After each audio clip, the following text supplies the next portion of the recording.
দীর্ঘ সময় ধরে তীব্র তাপদাহের কারণে মানুষ স্বস্তির জন্য একটু বৃষ্টির অপেক্ষায় আছেন। গেল কয়েকদিনে রাজধানী ঢাকা সহ দেশের বিভিন্ন স্থানে সামান্য বৃষ্টিও হয়েছে। কিন্তু এই মুহূর্তে বৃষ্টি কি আসলে উপকারী না ক্ষতিকর? তীব্র গরমে যখন সবাই বৃষ্টি চাচ্ছে, দেশের বিভিন্ন স্থানে আদায় করা হচ্ছে ইস্তিসকার নামাজ, এমন মুহূর্তে বৃষ্টি চাইছেন না কৃষকরা। আরও সপ্তাহখানেক বা 10 দিন বৃষ্টি না হলে কৃষকরা ঘরে তুলতে পারবেন তাদের সোনালী ফসল। তাই রোদ যেন তাদের কাছে আশীর্বাদ স্বরূপ। তীব্র গরমে ফসল কাটার জন্য পর্যাপ্ত শ্রমিক পাওয়া যায় না, তাই হয়তো আরেকটু বেশি ঘাম জড়াবেন। কিন্তু তবুও বজ্রসহ বৃষ্টি অথবা শিলাবৃষ্টি চান না কৃষকরা। রোদ বেশি থাকায় হাওরে ধান কেটে সেখানেই মাড়াই ও শুকানোর কাজ ছেড়ে ফেলছেন তারা। এই সময় বৃষ্টির মানেই বিড়ম্বনা, এতে ধান কাটা, মাড়াই ও শুকাতে দুর্ভোগ পোহাতে হয়।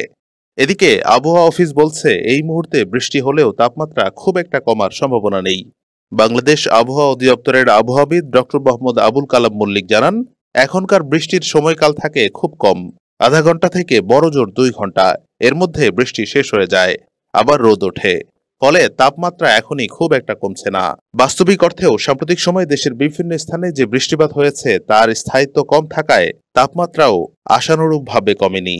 তবে তাপমাত্রা কমাতে পারে এমন বৃষ্টি হলে তা হতে হবে টানা কয়েকদিনের। সেক্ষেত্রে সিলেট অঞ্চল সহ দেশের বিভিন্ন স্থানে বন্যাও দেখা দিতে পারে। তাই ফসলের ক্ষতি নিয়েও আলোচনা চলছে। ইতিমধ্যেই কৃষকদের দ্রুত ধান কাটা এবং মাড়াই করা ধান ও খড় নিরাপদ স্থানে সরিয়ে নেওয়ার পরামর্শ দিয়েছে জেলা কৃষি সম্প্রসারণ অধিদপ্তর। শুধু হাওড় নয়, দেশের অন্যান্য জেলার কৃষকরাও বৃষ্টিতে ভোগান্তিতে পড়বেন।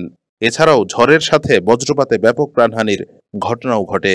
এজন্য সবাইকে প্রয়োজনীয় সতর্কতা অবলম্বনেরও তাগিদ দিচ্ছেন আবহাওয়াবিদরা। অন্যদিকে তীব্র গরমে আম, কাঁঠাল, লিচুর ফলন ক্ষতিগ্রস্ত হচ্ছে, তাই বৃষ্টি প্রয়োজন। তবে যদি শিলাবৃষ্টি হয় তাহলে আবার লাভের চেয়ে ক্ষতি বেশি হবে।